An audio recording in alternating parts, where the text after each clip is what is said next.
গেছেন, আপনি কি জানেন এটা? আসিয়া গতকালকে মারা গেছেন, গতকাল রাতেই মারা গেছে আসিয়া। সরকারি ভাবে আসে না কেন আসলে এটা আমি বলতে পারবো না, কিন্তু আমরা যে নিউজ জানি আইসিইউতে আছেন, আমরা আসলে এমন ধরনের কথাবার্তা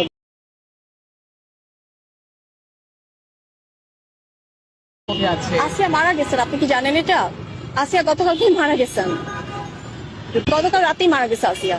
সরকারি ভাবে আসে না কেন আসলে এটা আমি বলতে পারবো না, কিন্তু আমরা যে নিউজ জানি আইসিইউতে আছেন, আমরা আসলে এমন ধরনের কথাবার্তা আচ্ছা, এটা তাহলে আমি এখন এক্সাক্ট জিনিসটা জানি না। আমরা যে নিউজটা জানি সেটা হচ্ছে যে আসিয়া বেঁচে নেই।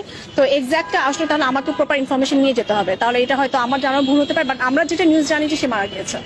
মানুষের কথা, তাই না? হ্যাঁ, মানুষের কথা ট্যাগ দিয়ে আমরা তো থাকে। দেখেছি ফেনীতে নুসরা কুমিল্লা ক্যান্টনমেন্টের তনু জি, বললাম যে আসলে আপনার নজর বা পর্দা যেটা সেটা পড়াতে হবে হচ্ছে আমাদের নজরে। হ্যাঁ, আপনি পোশাক বলেন, বয়স বলেন, কোনো কিছুই যেখানে এখানে আসলে বাজবি ছাড়া কোনো আপনি ক্যাটাগরিতে ফেলতে পারতেছেন না, তা মানে সমস্যাটা হচ্ছে আমাদের নজরে, পর্দাটা পড়াতে হবে আমাদের নজরে। Thank you. ম্যাম, আপনার নাম হচ্ছে ডক্টর নাজিয়া? নাজিয়া, আমি doctors movement for justice society প্রচার সম্পাদক হিসেবে আছি। আমি ওরাল ম্যালফিশার সার্জারিতে FCPS final part training complete করার পরীক্ষা বৈধ করবেন। Thank you.